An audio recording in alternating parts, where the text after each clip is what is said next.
Well, what the hell happened to the New Orleans Saints on Sunday? And can they turn it around in time for their trip to New England to face the Patriots this week? This is the Saints Insider Podcast for Wednesday, October the 4th, and we'll talk about all of those things and more. Zach Ewing here with Luke Johnson, Rod Walker, and Jeff Duncan. Thank you for being here. Thank you for joining us. We know it's a tough week to be a Saints fan. We know you're all ticked off. You probably should be ticked off. But hopefully this will be a little cathartic, and we'll give you some hope. We'll give you some reasons for why things went wrong and why things maybe can get better. The Saints Insider is sponsored by Bank Plus. Their banking decisions are actually made here in New Orleans by local bankers who know the community and take the time to know you. From small business to big business, home loans to bank anywhere technology, Bank Plus is here for New Orleans. Learn more at bankplus.net. And with that, we'll start it. We'll open it up. Quick pull of the scab here from Sunday's game one last time, a 26-9 loss to the Tampa Bay Buccaneers.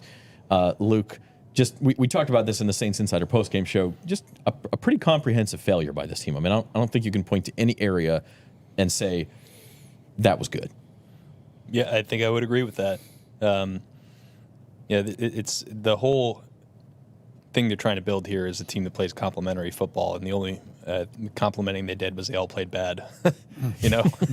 I think it's really tough for that. I feel for those guys in that defense because those guys have just been battling for a better part of 2 years now to try to make this a competitive team. The one day where they're off, the offense has just absolutely nothing to add. It was still weirdly a one-score game in the middle of the fourth quarter. They had a chance. I even let myself believe a little bit, and I started rewriting my game story, be like, oh, the Saints made the comeback. It fizzled pretty quickly. Just a really, really bad performance by this offense. We've all hit on it in the last couple days, it's the type of performance where you say, if they don't get things figured out right now, where is this team going to be?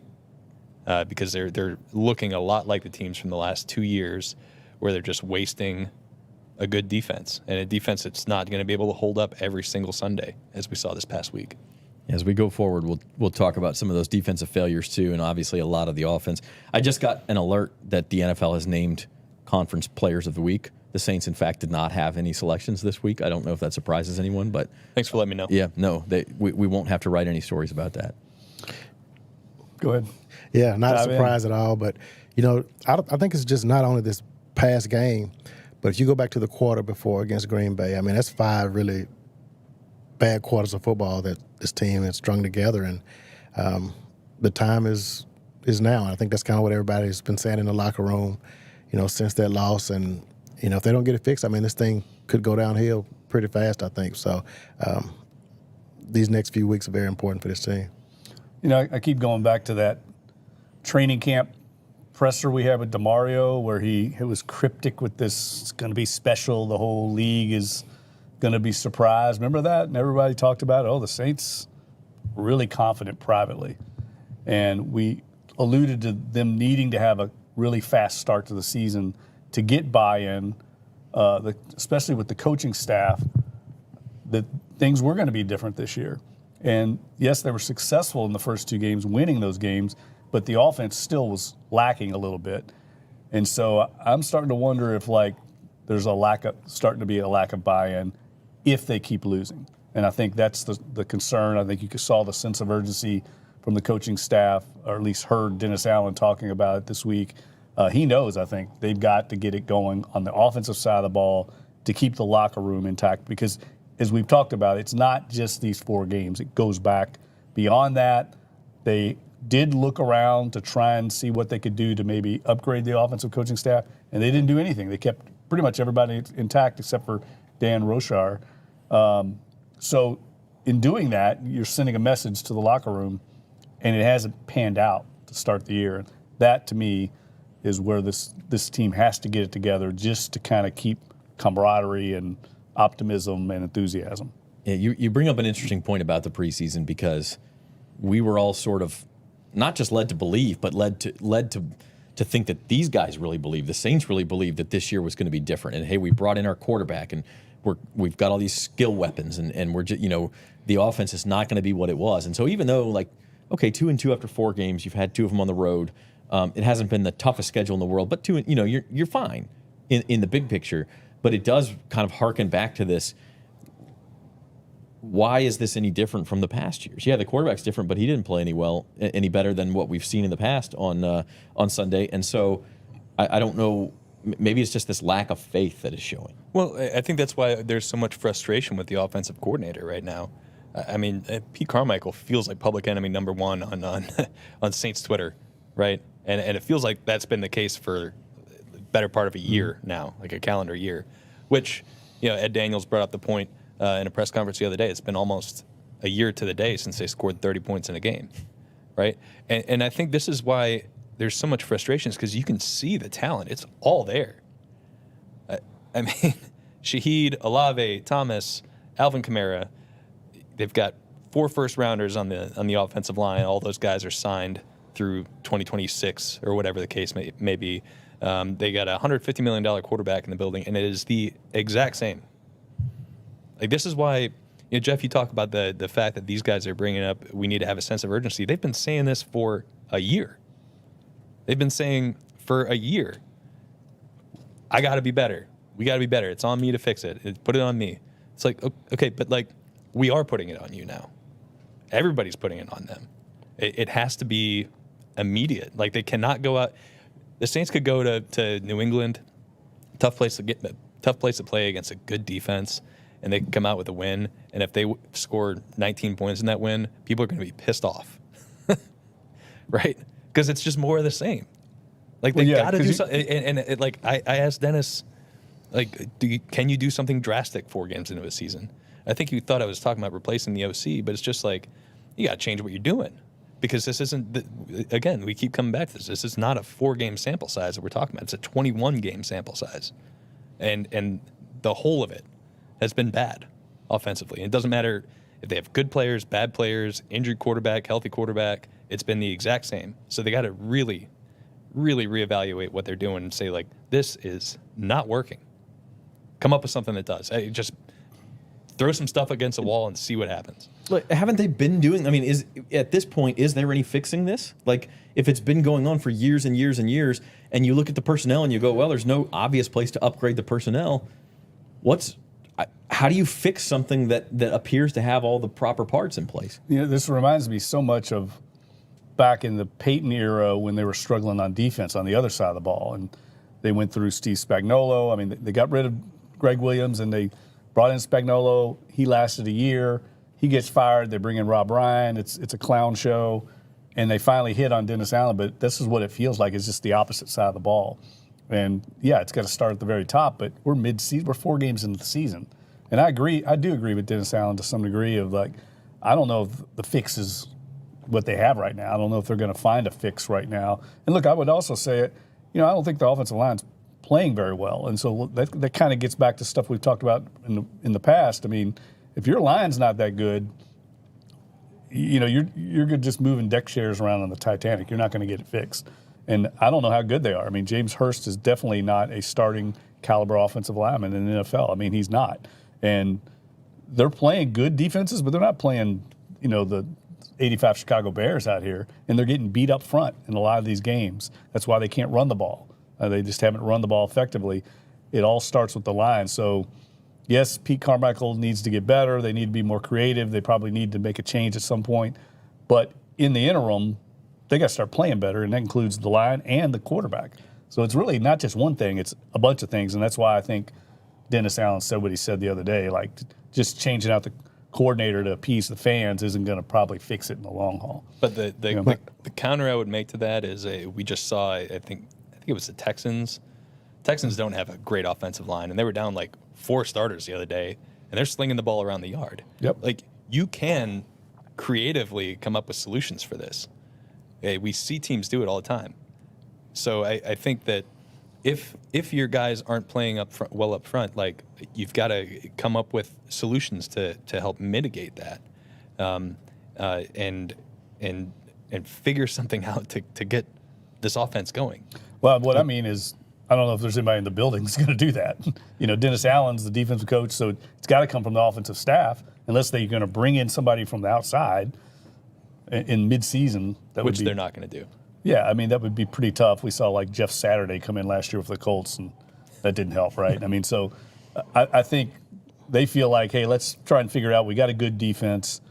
Let's see if we can cobble together some wins, get some confidence back. But look, there's no question that there's an issue here. And I think everyone in the building knows it. At least I've been told it's an issue at a high level. So they got to get it fixed, or there will be, I'm pretty sure there will be some kind of change. And I think at some point you have to just accept that, this is who this team is. I mean, we keep, every week we keep saying, okay, they're going to turn the corner this week. You got Kamara back now. Michael Thomas is healthy now. And every week we've just kind of been kicking his can down the road, it seems like. And I just think at some point you have to kind of accept that this is who it is. And they're going to have to make some changes. I mean, you have to do something different at some point. Yeah, I want to come back to that where you say this is who they are, but I also wanted to, you brought up, I thought, a great point earlier this week, Rod, when you said they keep saying they need to execute better. And I don't know if that's just like the players deciding to put it on themselves, but it really turns into saying, when you say we didn't execute, that's just a euphemism for we played like crap. I mean, and so then it's, well, what does that mean? For an offensive lineman, does that mean you didn't block? For a wide receiver, does that mean you didn't get open, you didn't catch the ball? A running back, did you not see the proper hole? I mean, these are things that you expect good players to be able to do. Yeah, and I think, to me, execution is translating what you do in practice over into the game. And if that's not happening, I mean, to me, that falls on the coaching staff. They're not doing something right to get these guys prepared for whatever they may face in the game. And so, to me, yeah, when you're saying we're not executing, that's just a blanket statement of, like, you're doing something wrong and somebody's not being able to fix it. So, yeah. So as far as what you said is who this team is, and maybe this is just who they are. Who are they on offense? I mean, like one series you see Taysom Hill and it's like a short yardage running game and maybe a dump off to Kamara. The next series they're throwing the ball deep. The next series it's all these out routes to Michael Thomas and Chris Olave. Like, they don't seem to have any identity. I don't think they know who they are. Yeah, no, I think that's the greatest, and that comes back to where's the vision. This is the big picture stuff that coaches do, and I agree. It's like they've tried to carry over what Sean Payton was doing, but they don't have Sean Payton anymore. So that's really the issue. But I don't know how you fix that now. I don't know what they do to fix it, because that whole coaching staff has been together now for over a year, and I don't think you can just blow it up mid-season. But they need to figure out what they can do well and just start to form an identity over maybe simplifying some things, because they are, there's a bunch of personnel groupings. This was the hallmark of Sean Payton's offense for years, throwing these personnel groupings in and out, and they were masters at it. They're not masters at it anymore, so maybe they need to just reduce things and just get good at a few things, because we've talked about it. This defense, special teams are good. They can win games and cobble out some of these tough wins, but right now they're killing themselves offensively because they don't really know what the plan is, and you can see it kind of in the players' faces and body language during the game. I don't think they're buying in right now. Yeah, and part of that could be this team has so many weapons that they don't know what to do with all of them. I mean, it's just, you got Rashid, so you can do some things with him, and you got Michael Thomas. And I just think it's like so much stuff that they can do, and they haven't figured out what they're really, really good at. And maybe you feel the need to feed all of those mouths, right? That's another thing. Is like, Olave had one catch the other day, and he was kind of ticked off about it after the game. Michael Thomas was ticked off after the game. You tried to force feed Kamara. It was his first game back, and he got a whole bunch of touches. Set by far an NFL record for the fewest yards for a guy who had 13 catches. So it's like less than half of the previous guy. So you have all these weapons, but maybe it's just like it's too many. I mean, they don't know what to do with them. Nah, I mean, San Francisco has about 30 guys, it seems like, that can impact the game offensively, and they manage to keep the thing humming, I guess they get more than 3 Christian plays McCaffrey per drive. and George Kittle and Brandon Ayuk and Deebo Samuel and Jawan Jennings, and they've got all these really good players. They find a way to get them the ball. I think really it's more, to me, I want to see them start to utilize the whole field, right? We've seen, I think, 2 or 3 straight games where they've just kind of basically ignored the middle of the field. They haven't gotten their tight end involved in the offense.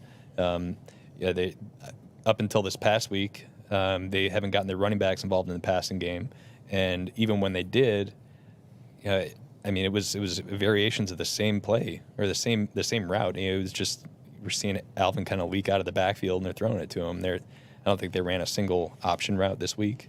They didn't do anything downfield with him. So it's just. I don't think it's a matter of them having too many players, too many mouths to feed. I think it's a matter of taking advantage of the entire field and finding who's open rather than trying to force feed somebody. And Derek Carr even said at the beginning of the year, there's going to be some games where Olave goes for 110 yards and Mike doesn't get a ball, and there's going to be other weeks where Mike's getting 10 catches and Rashid's not involved or whatever the case may be. I just think they've got to have a better sense of how to use these guys. I think that's all it boils down to. The other factor here with the offense is Derek. He played last week. As we're recording this, it's like Wednesday lunchtime. We haven't gotten a practice report yet. We haven't been out to practice yet. Assume if he played last week, he's going to play again this week. Physically, was he okay? I mean, he missed some throws. He also made a couple of throws. He made a 50 yards in the air throw to Olave that fell just barely incomplete, got broken up in the end zone. So physically, it looked like he could make the throws, but it also, the consistency wasn't there. Maybe there was a mental portion of this of him trying to protect himself, but it was clearly one of his worst games. Yeah, less than a yard per attempt air yards, right? Or per completion. 0.4 air yards per completion. Yeah. Which is the lowest in the NFL and since week 6 of last year. And they said, and you could see the 60-yard bomb to Olave, and you could see some throws downfield where it looked like he had the normal zip on the ball. But then you see the chart, and 13 of his 26 completions or 14 of his 26 completions came at or behind the line of scrimmage. So you wonder, like, maybe he wasn't ready to play, and maybe they had to change the game plan when they found out on Saturday that Derek was going to be playing, to be like, okay, we're going to be going with a short rhythm passing offense and try to get the ball to guys and let them run. I don't know if that's the case. You wonder why he was even out there. If he was going to be limited to doing those sorts of passes, why was he on the field? I don't know. It's something we haven't really gotten a clear answer to. Yeah, I think it's always hard to try to decipher a passing attack. It's just hard to know what the intended receiver was, who the number one option was. All these completions that ended up short, was that by design, or was that just Carr dumping it off because he didn't feel comfortable throwing it downfield, or he didn't see guys downfield? There's so many myriad reasons. It's hard to really make a true judgment. But I watched the game again this morning, and he didn't even try a lot of times. I mean, he didn't try to get the ball down the field. So it was almost like he was choosing to do this. And I just didn't think he played well. I don't think, after watching it again, I think he played worse than I thought when I watched it live. So he's got to play better. I mean, that's the column I wrote this week. I think they're counting on him. I mean, we heard all offseason that this was going to make Pete Carmichael a better play caller by having a quarterback that can get to the line of scrimmage and change into the right play and get them out of the bad plays. And I just haven't seen any of that so far yet. And I don't want to overreact to one game. It could have just been one awful game. Tampa played very well, but it has been more than that. And as we've noted, each week it feels like the offense has gotten worse, not better, which should be, that's illogical. It should be getting better the more they play together.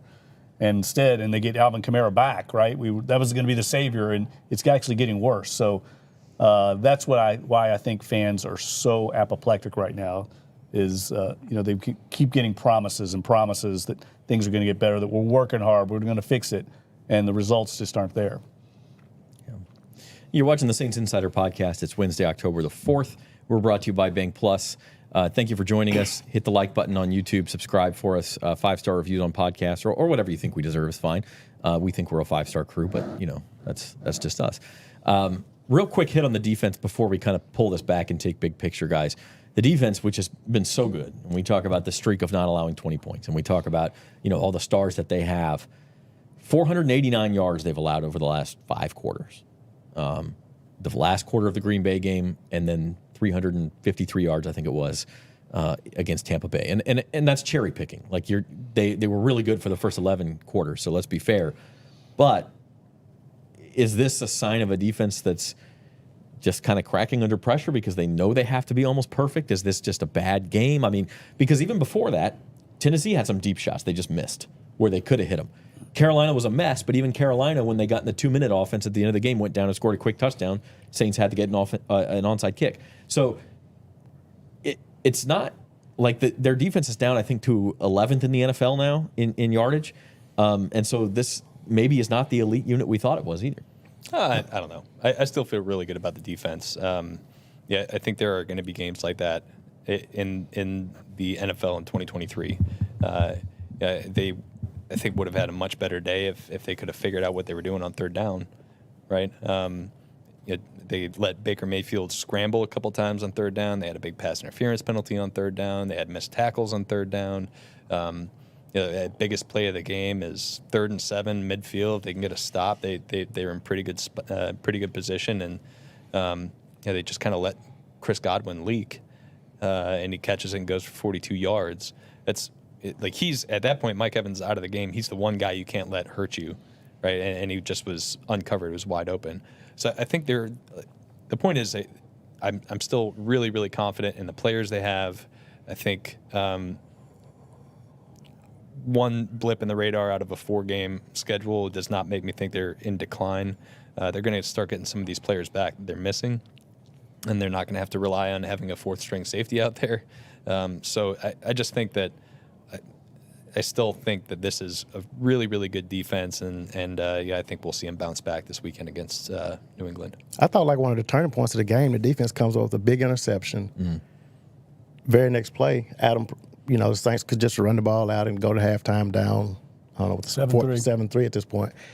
And Adam Prentice fumbles, and it just turns everything around. And the defense had basically done their part, and then all of a sudden you give the other team the ball at the, inside the 5-yard line. So, I'm not down on the defense yet. I think they're pretty much, holding up on their own. And the offense just put them in a really bad position, and it really just flipped that whole game. I will say, I'm glad you brought that up as an aside. That is a very curious coaching decision to me. When was the last time Adam Prentice touched the ball?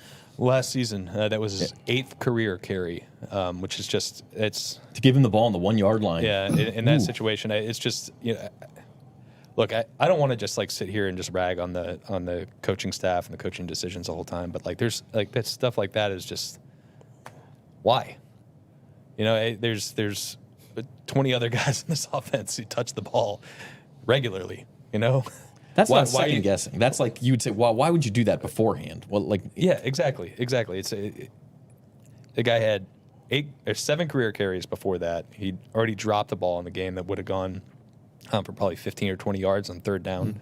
Mm-hmm. It's just, and it's not even a knock against Adam Prentice. They just shouldn't have put him in that situation. Yeah, we've talked about this in the days since the game. I mean, the Saints have used that fullback run a lot with some success. But it's just in that specific situation. You're talking about a huge clutch moment of the game. You can't be giving the ball to somebody who never touches the ball, even if you don't want to do a long handoff to the backfield and have them hopefully get past the line of scrimmage. It's just you've got a 230-pound quarterback who runs the ball all the time. Let him run the ball.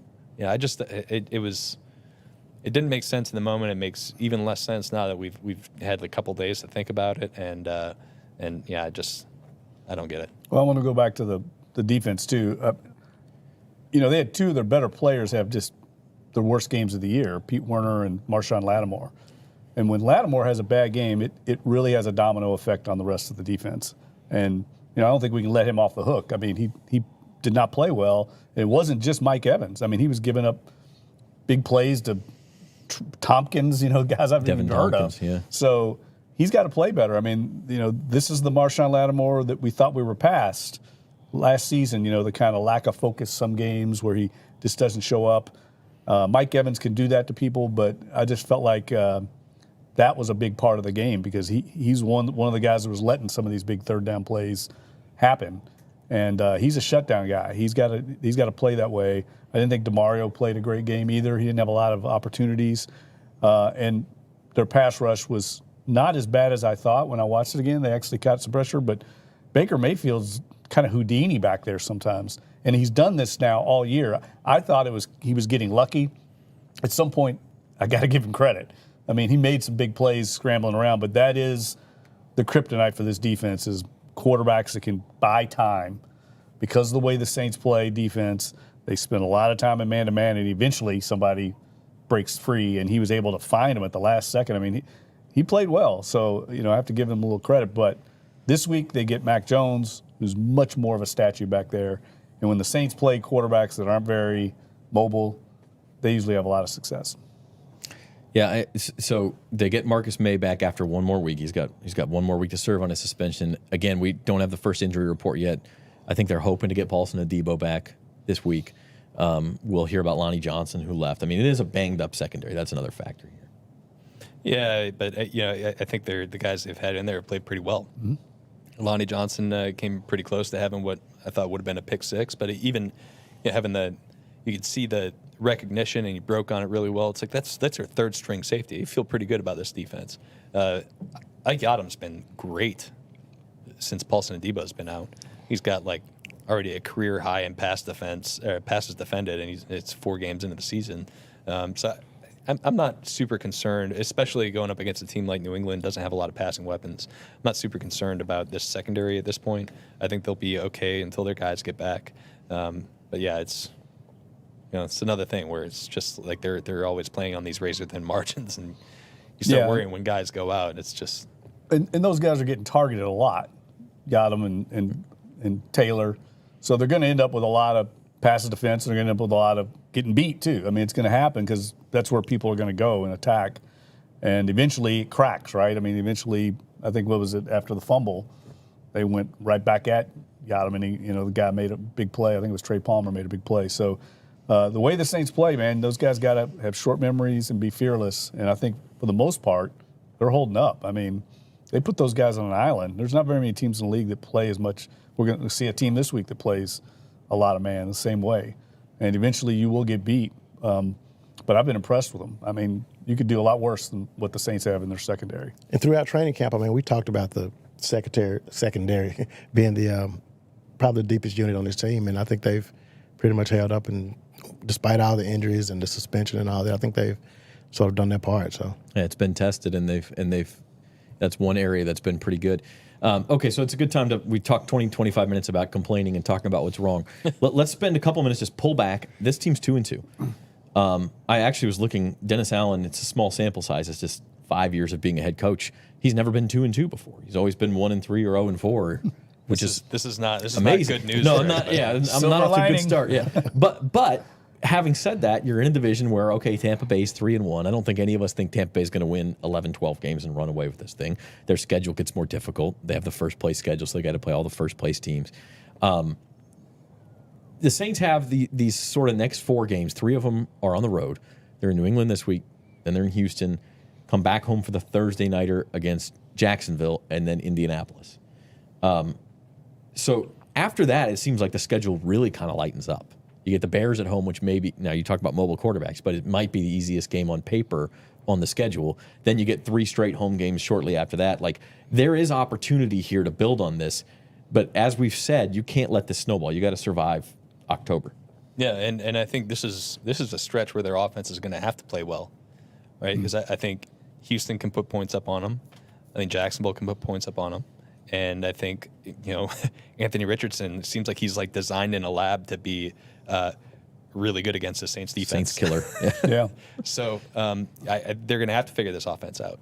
If they get through this stretch with a good record, I think I'll feel pretty good about them, right? What is a good record? 2-2 in these 4 games? If you were 4-4, is that? I mean, I think after a 2-2 start, I think I'd want them to be 3-1. I think I'd want them to beat 2 rookie quarterbacks, and I think I'd want them to beat New England. They're in a just absolute mess right now. It might actually be in the Saints' favor that they're playing on the road this week, because if Mac Jones goes out there and really struggles against the Saints defense, I mean, it might get vicious in Foxborough. When the schedule came out, I had the Houston game and the Colts game. I thought those were almost automatic wins just because of the rookie quarterbacks. And at the time, I mean, we thought the Saints offense was going to be good, and I just thought that those would be 2 games that you probably could chalk up as wins. But I'm not comfortable with those 2 games at all right now. So, yeah, I think if they can somehow get out of this stretch 3-1, I think they've done really well. Yeah, it's a big test, right? It's a big test. I think it's a big test for Dennis Allen and his staff right now. Forget the players. I mean, this coaching staff's got to step up, put these guys in, have better game plans to where the players buy in and have confidence in it.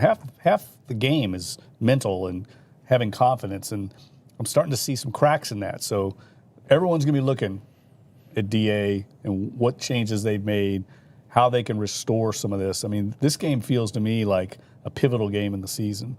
Not necessarily that they have to win. I mean, I think it obviously is important. They want to win, but they've got to play well. That's important, I think, to build confidence in the players. And you're going to get the best shot from New England. I mean, they just got beat. This worst loss of Bill Belichick's career you're coming off of. And they're coming home. And I agree with Luke. I mean, like, if things start turning on New England up there, those fans will boo. I always thought Boston fans were level-headed, but no. I mean, you can turn this into a positive.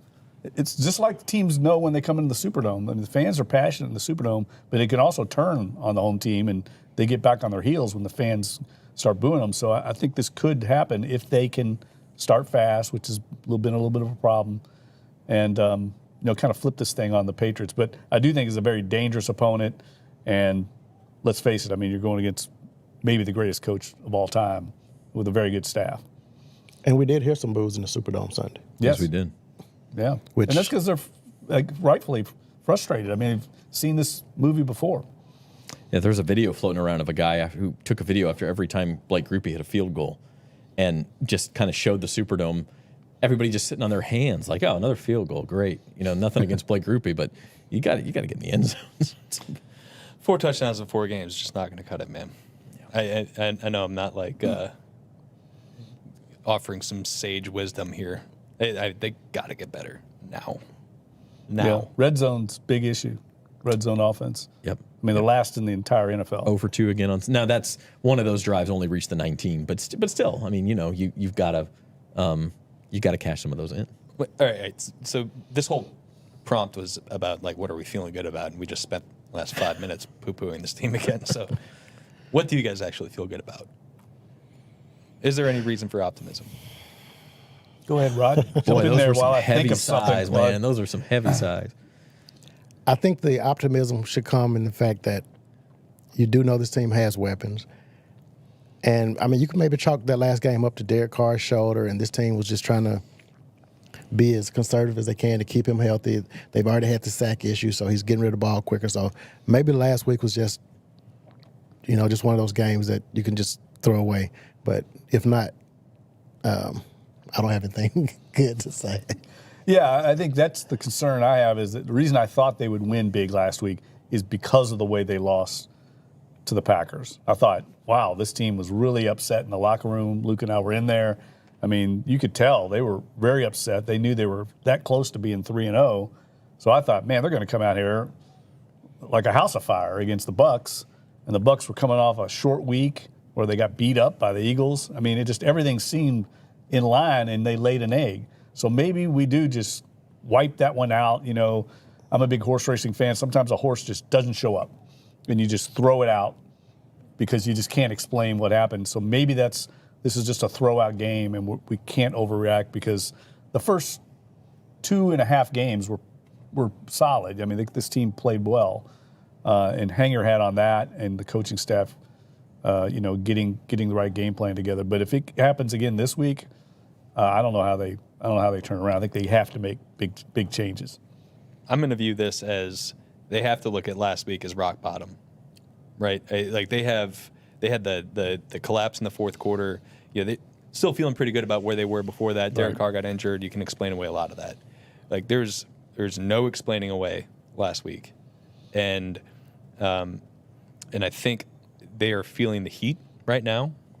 I think Dennis Allen knows there's a lot of unrest in this fan base, and people were calling for his head last year. Like he's got to know that this thing it's got to be turned around in a hurry. Otherwise, that snowball is going to keep building here. So I think if they can treat last week as rock bottom, be like, all right, we are never going to be that bad again. Like, we are going to do some things to figure this out and get on that upward trajectory. I think they can be the team that we all kind of expected them to be. But like they've got to take a very long, hard look at themselves after last week and say, how do we make sure that never happens again? They have too many good players to let that happen again. Yeah, and they're 2-2. So you bring that up. They've got 2 aces in their pocket, right? I mean, they're not 0-4. So 2-2, if that's rock bottom, you're still right in the thick of this thing. So. And if you look at it, at the point Derek Carr left that game in Green Bay, you'd give them an A for the season to that point. I mean, they were 2-0. They weren't brilliant victories, but they were victories. And then they were beating Green Bay. They were on their way to 3-0. And everything since then has been like an F. I mean, it's just been a stark difference. But it's not supposed to be a serious injury. He is supposed to get better. I mean, so maybe you look at those first 2.5 games and feel some hope. Does anybody ever ask the horse about play calling, by the way, like afterward and say, well, why did Sure. Why did you go to the rail there? Come on. It's not Mr. Ed out there running the Derby.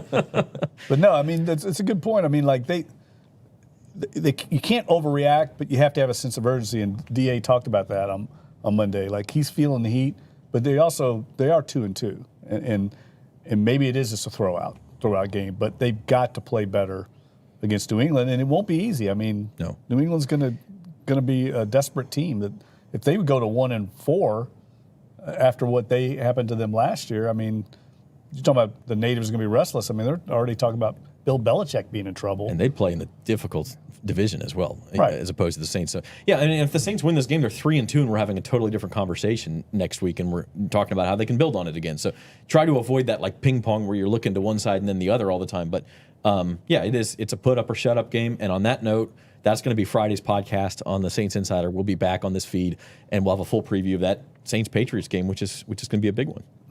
Yeah. Looking forward to it. Looking forward to hopefully not covering another, they hit the under pretty easily. Yeah, game. let's have an over in there. Let's have an over. Like I was thinking about Let's this have game. an over. I was thinking about this game like at the conclusion of the Bucs game. I'm like, man, we're going to see like 20 total points in that game, aren't we? And the over under is still like 37. You're like, what are you looking at to where you think you can get 37 points? But Vegas knows, so sometimes you never know. Saints Insider Podcast is brought to you by Bank Plus. Check them out. They're local. They're not like these big banks. BankPlus.net. We appreciate their support, and we appreciate you watching. So hit the subscribe button, the like button, and check us out on Friday for the next Saints Insider Podcast and a Saints-Patriots deep dive preview.